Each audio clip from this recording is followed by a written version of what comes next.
Stoicism, dead Roman emperors, warriors, kings, Marcus Aurelius, and anxiety. This week on episode 333 of The Anxious Truth, I want to talk about how the principles of Stoic philosophy, specifically the words of Marcus Aurelius, are often twisted, misinterpreted, and misapplied for people who are coming for help with wellness or personal development, but are struggling with anxiety disorders. So let's get to that right now. Hello, everybody. Welcome back to The Anxious Truth. This is episode 333 of the podcast. We're recording in December of 2025 in case you are listening or watching from the future. I am Drew Linsalata, creator and host of The Anxious Truth podcast. I'm a therapist who specializes in the treatment of anxiety and anxiety disorders in New York in the US of A. Also now a 4-time author on the topic of anxiety and anxiety recovery, psychoeducator, advocate, social media guy, former sufferer of the very things we talk about on this podcast. If you are new to The Anxious Truth, you just sort of accidentally stumbled onto the podcast or the YouTube channel today, welcome. I hope you find what we talk about today and in all of our other episodes helpful in some way. And of course, if you're a returning listener or viewer, welcome back. Thanks for hanging out with me today. Today, I want to touch on a topic that might not necessarily be in the mainstream therapy and anxiety treatment the way I normally talk about them on the podcast, but I think it's important because it's an ancillary topic that's closely related. And in an environment where people who are struggling with things like panic disorder or agoraphobia or GAD, health anxiety, OCD, in an era where people are likely to look online in an endless supply of possible advice or guidance or information, we will invariably, and you are especially susceptible if you are a man who it may be consuming information that's specifically targeted at you, although everybody is really susceptible to this mistake, we will invariably sort of wander into personal development and wellness spheres where you will hear people who kind of look like me, sort of hyper masculine looking dudes talking about Stoicism, Stoic principles. They will use the name Marcus Aurelius, last of the great Roman emperors, all the time. They will talk about reading the Meditations. This was Marcus Aurelius's personal diary that just happened to accidentally survive for 2,500 years. He did not write it for us. He wrote it for him, but it's still here. And by the way, this is the Modern Library translation. That's the one I read over and over. And we often hear Stoicism, Stoic philosophy, Marcus Aurelius, emperors, warriors, kings, these sort of tropes and archetypes are brought into wellness and personal development conversations. And I think that we are misinterpreting, we're twisting, especially the words that we find in the Meditations, into mastery or control lessons. And it is not that. Stoicism, specifically the words that were written by Marcus Aurelius, is not about how to be an in-control warrior that runs things over and is never emotional and thinks only rationally and somehow gains mastery over their internal state. That's not what he was writing about at all. And if you're going into those spheres or those areas of content and you're looking for help with anxiety disorders, you can accidentally be taught that these principles teach you how to become a control master, a warrior, a king. You're like a dead Roman emperor that has learned to control things and no longer feels anxiety. And that can steer us really wrong. That's not really what Stoicism is all about. And it's definitely not what Marcus was writing about in his diary that has, fortunately for us, survived to this day. So let's talk about that. Before we get into it, just a quick reminder that The Anxious Truth is more than just this podcast episode or this YouTube video. There's 332 other podcast episodes, all of which are free. There is the Disordered podcast, which I do with my buddy Josh Fletcher. We do that every Friday. There are the low-cost workshops that I've produced. There are the books that I've written. You'll find all of those things on my website at theanxioustruth.com. So go avail yourself of those things, most of which are free. Everything else is very low cost. But yeah, if you like what you hear today, go beyond that and take advantage of all the other resources. So let's get back to today's topic. Oh, and by the way, for those of you who have purchased and are supporting the Disordered Guide to Health Anxiety, which is the book that Josh and I just released last week, thank you so much. You can find this linked on my website as well. If you're struggling with health anxiety, it's a great resource. Okay, enough plugging. Let's get back to today's topic. I am going to, in fact, look at my notes a little bit because unusually for me, I'm not going to wing this one. I actually do have some notes. So listen, in this episode, I do understand that there's a little bit of a male or male identifying bent in this. I get that. But again, I want to acknowledge that this is not just a male thing or people who identify as male. Everybody is susceptible to kind of hearing these messages that I think with the best of intentions, nobody's trying to sell you a bill of goods.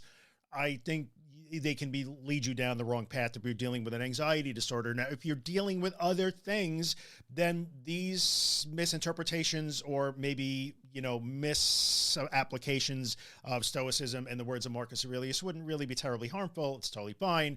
But in the case of anxiety disorders like OCD or panic disorder, it can actually be, I would say, harmful, but counterproductive and lead to things like frustration. So it is very attractive to be handed sort of a warrior or emperor philosophy. There's an appeal in that, right? Why is it attractive? If you're struggling with an anxiety disorder, people will often say, it feels like my body and my mind and my emotions have betrayed me. I have lost control of them. I do not know what's going to happen next. I can't seem to predict how I'm going to feel, or I can predict how I'm going to feel, and it's terrible. And I cannot find a way to clamp down on that and control that. So when you are sort of handed a philosophy, or what seems to be a philosophy that will teach you how to control yourself, well, it's going to be really attractive. And especially if you identify in a more masculine kind of way with those traditional Western masculine archetypes and tropes, the idea of a warrior or a king or an emperor that gains control or mastery of himself does kind of seem very attractive. I mean, heck, seems attractive to me too. I mean, it's a romanticized vision that we really like. We love our heroes to be that way in movies and books. So I understand why this is really attractive. And often that is sold in personal development and wellness spaces as looking like things like sleeping on hard floors or taking cold showers or ice baths or doing crazy difficult, workouts and exercise routines, or, restricting your calorie intake, being very, very restrictive, punishing yourself, like suffering physically to somehow learn how to master yourself. Okay. I'm a challenge guy. I like to take on a challenge as much as the next guy, but we have to be very careful about the claim that what Marcus Aurelius and the other Stoics were these warrior king philosophers that suffered intentionally to learn how to control their emotions and their thoughts through sheer discipline. That is not it at all. That is not what Stoicism was all about. And that is definitely not what Marcus Aurelius was writing in his diary. If you read the diary, it doesn't say anything about that at all, really. So let's talk about, what did Marcus really write about in the Meditations? And again, I'm focusing on Meditations because it's the most popular, at least in the general population.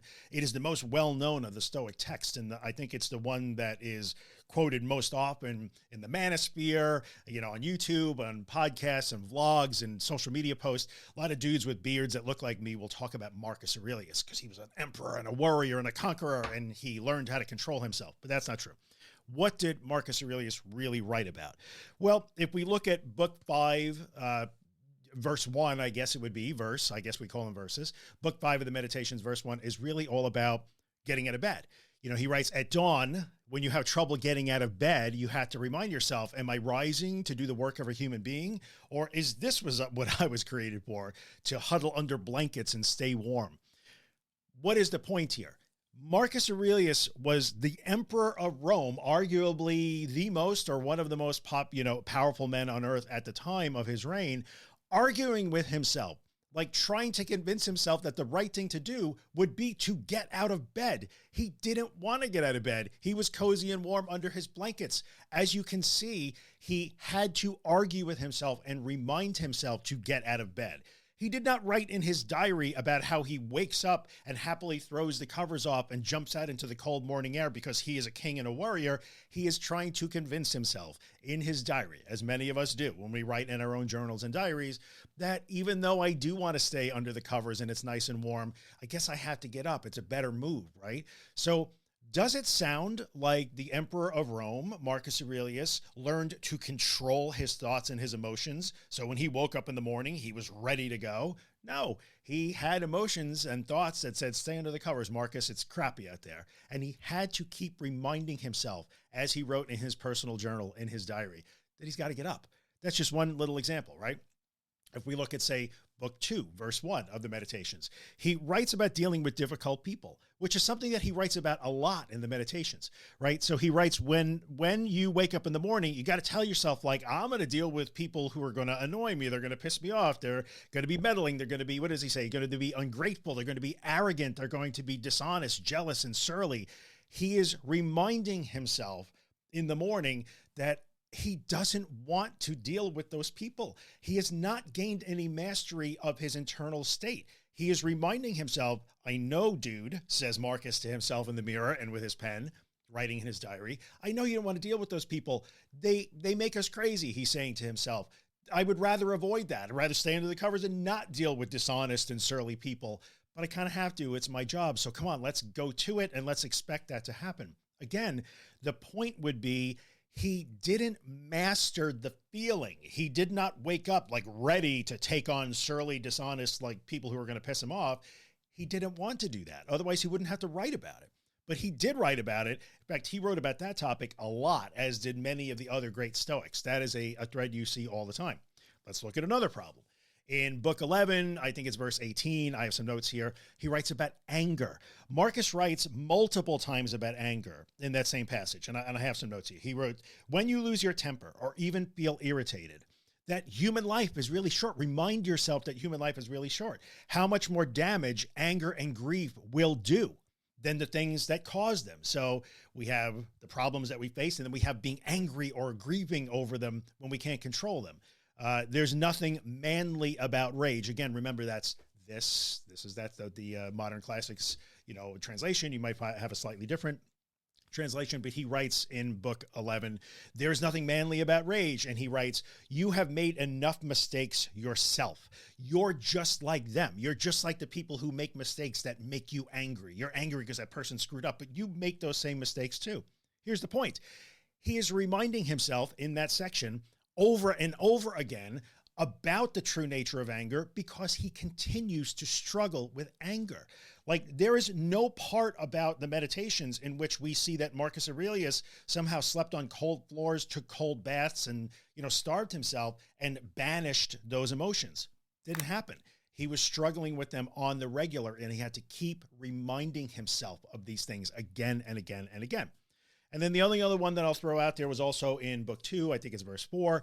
He writes about procrastination. He says, remember how long you've been putting this off? How many extensions the gods, I love the references, right? How many extensions the gods have given you, and you didn't use them.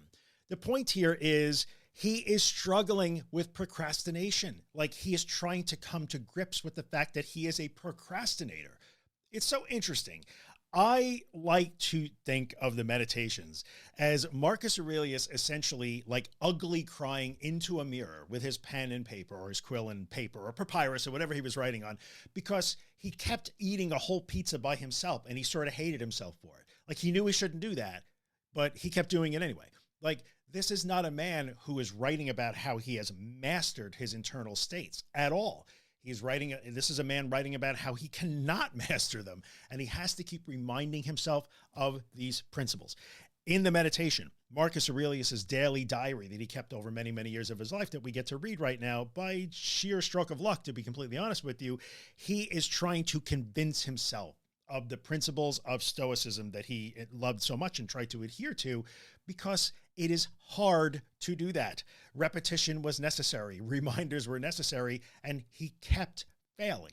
He kept failing, right? So when you are listening to YouTubers or podcasters who want to try to use Stoic philosophy or the words of Marcus Aurelius, the last great emperor of Rome, to try to teach you mastery lessons that you will master your emotions, remember that he was not writing as a man who mastered his emotions at all. He was writing as a man who had emotions, who had thoughts, who had urges, who had proclivities that went against the Stoic principles that he wanted to try to rely on.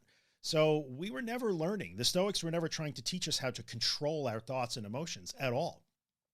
What are the Stoic principles that we want to start to rely on? Because it is true that we can draw a direct line between the principles of Stoicism, and this is what I'm talking about in this podcast episode. Maybe we'll talk about Buddhism and Taoism and others, but we can draw a direct line from the basic tenets of Stoicism. I say we can go from Zeno of Citium directly to Albert Ellis and Aaron Beck in the 1950s and 1960s, right? In the advent of like sort of modern CBT, or at least CBT in the modern age. First, that would be second wave CBT, right? So we can definitely draw a direct line from the Stoic principles, key Stoic principles, to that. So we have to talk about that.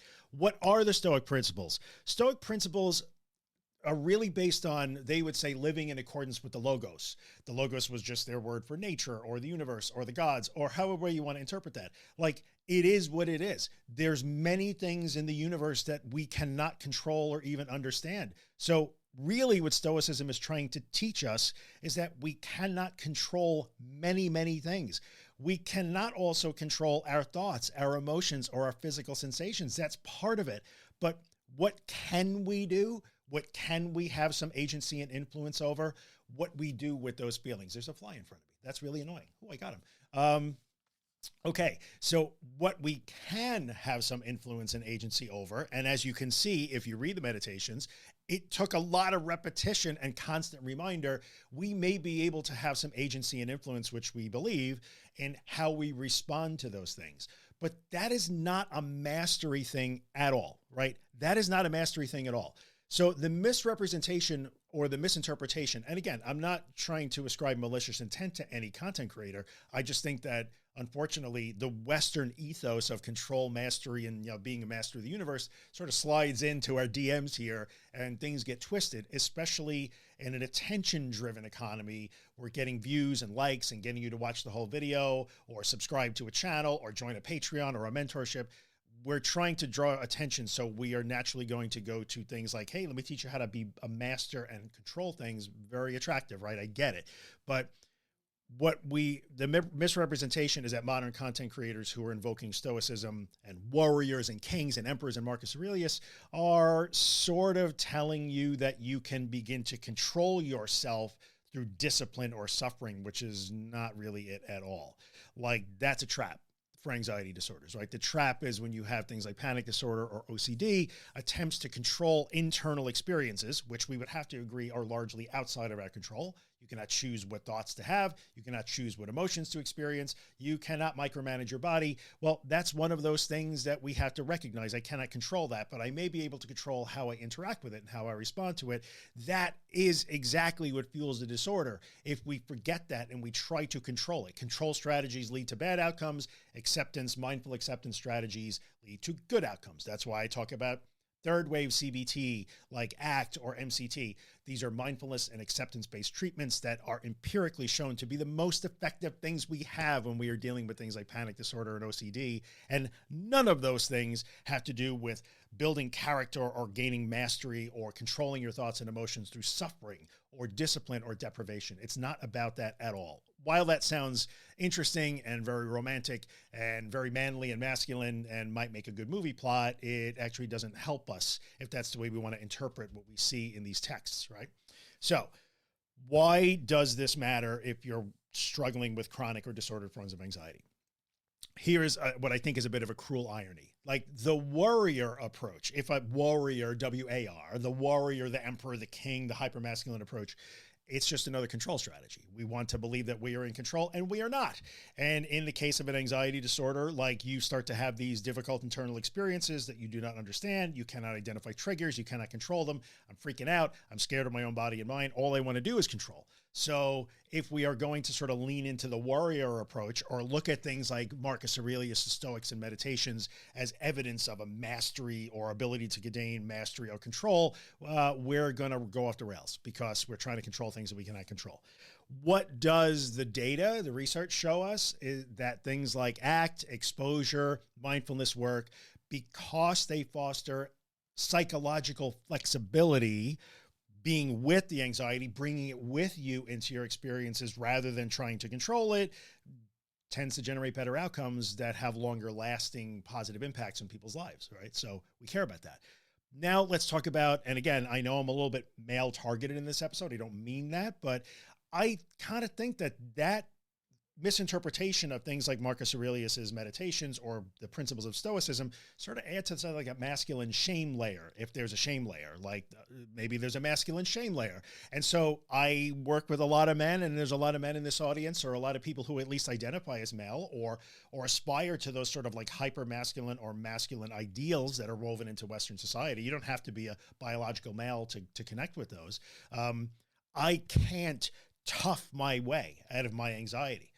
Like, I'm supposed to be able to control my way, to tough my way, to discipline my way, to research excessively my way out of this thing. I would Probably add that things like excessive research and like being brave enough to uncover hidden truths about the way you manage your vagus nerve or your hormonal system. Like, if I can't do this, if I cannot learn to be the master of my own universe, then I am failing. Like, it's hard enough. Like, in a society that does promote those traditional sort of male values, it's really difficult enough to be afraid of your own body and mind. If you can't tough your way through that and just push your way through that, like a warrior or a dead Roman emperor does, then it feels even worse, right? Then we're talking about the whole like sort of real courage thing. Often you will hear words like fearlessness woven into those personal development and wellness narratives that invoke things like Stoicism or the meditations. Fearlessness, fearless, controlling your fear. But it's not about controlling fear. We are not looking for, I am not afraid, I do not fear. This is not Dune, right? This is not Star Wars. While we love fear is the mind killer in Dune, and we love, the force is with me, I must not fear, but we do fear. Like, we can't rely on that. So when we are working in mindfulness and acceptance-based treatments for anxiety disorders, and when we are asking people to do really scary and difficult things on purpose in the form of exposure, we will always acknowledge that you are afraid. It's okay. Start with, I am afraid, not I am fearless. Real courage, remember, is I'm afraid, but I can see that there's actually no real threat, even though it feels like there is, and I'm going to act toward my values anyway. That's courage. It has nothing to do with controlling fear, freezing it out, locking it out, overcoming it, banishing it. It has nothing to do with that. So we have to be careful about that.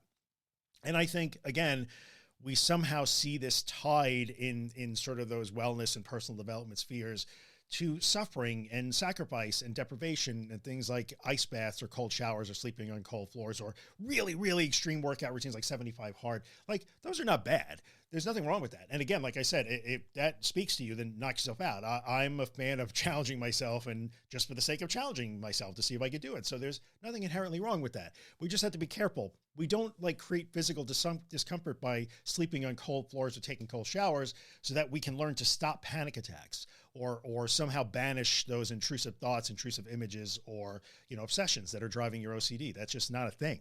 So it's okay to like a challenge.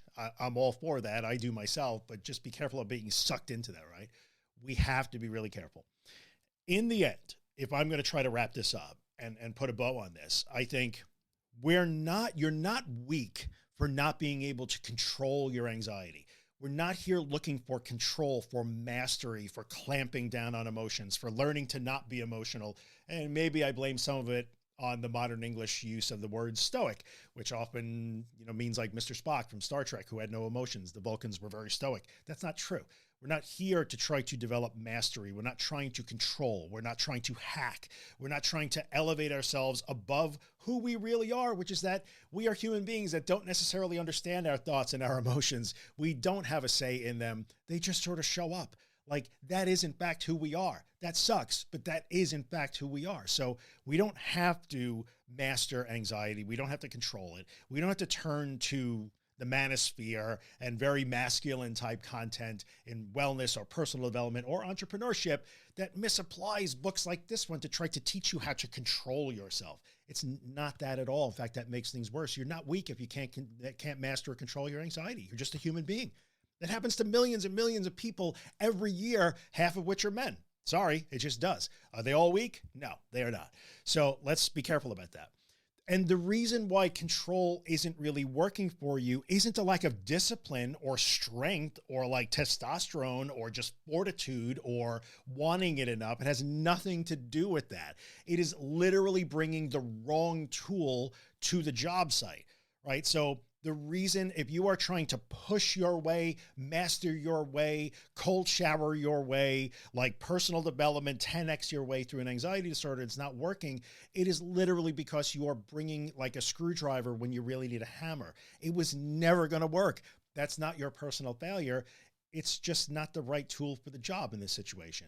It's a good tool for a lot of other jobs, right? It's not an inherently bad tool, but just be careful when you're consuming that kind of content and reading this sort of stuff, that you don't draw the conclusion, this isn't working for me, so I have a big problem, right? We don't want to fall into that trap. This is hard enough as it is without beating yourself up because you can't manage to man your way out of this sort of thing.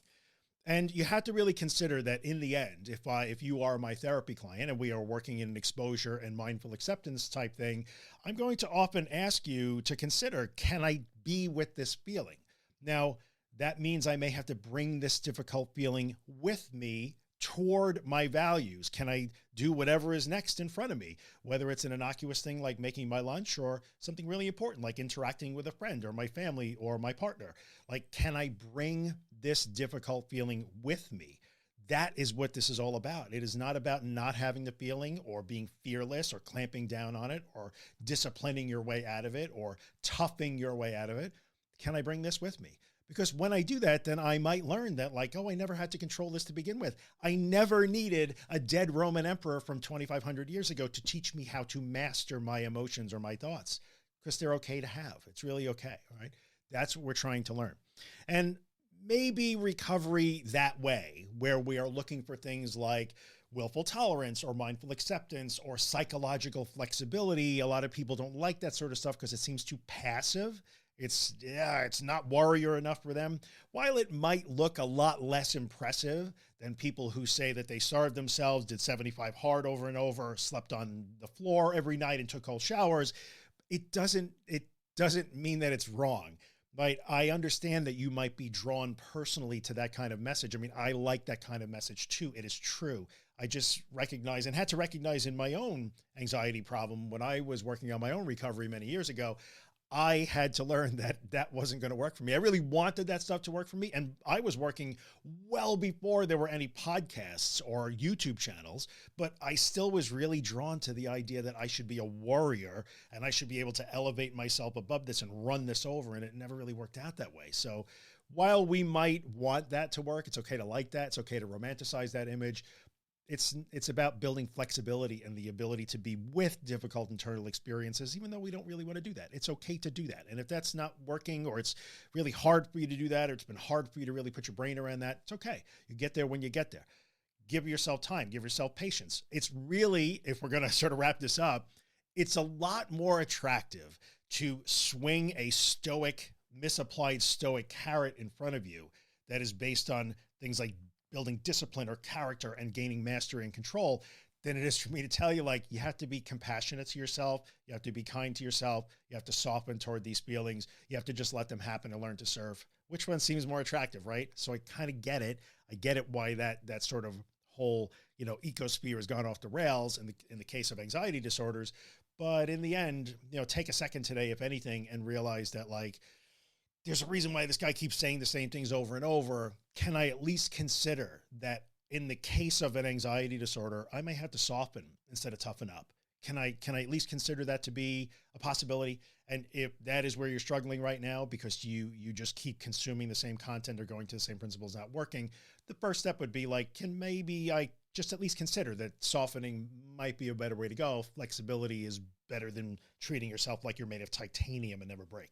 So hopefully that has been helpful in some way, shape, or form. That is episode 333 of The Anxious Truth in the Books. Hey, look, I did under 30 minutes. Not too bad.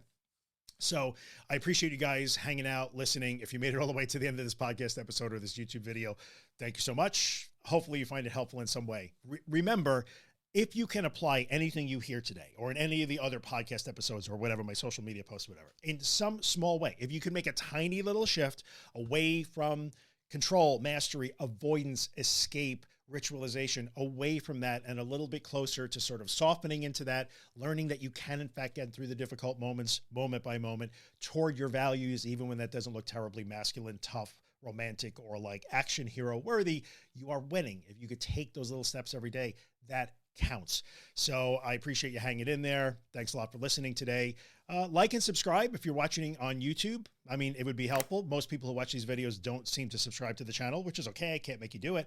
But if you hit the like button and the subscribe button on YouTube, it tells YouTube that you like that I took the time to make this video. because otherwise they tend to kind of bury it because this is not compelling content, right? I should start talking about ice baths more clearly. And of course, if you're listening on Apple Podcasts or Spotify or any kind of podcast platform that lets you rate or review the podcast, leave a 5-star rating if you really dig it. Maybe take a second and write a quick review, because then it helps other people find the podcast. More people get help. And that's why I started doing this to begin with many, many years ago. Again, check out the Disordered Guide to Health Anxiety. This is December of 2025. If you're in the future, the book just came out, but you can find this on my website. I will link it. You can find it on Amazon. You can find it at disordered.fm/bluebook. People are kind of digging it, so check it out. Anyway, I'll see you in 2 weeks. Not sure what we're going to talk about, but I will be here. Thanks for hanging out. See you in the next one.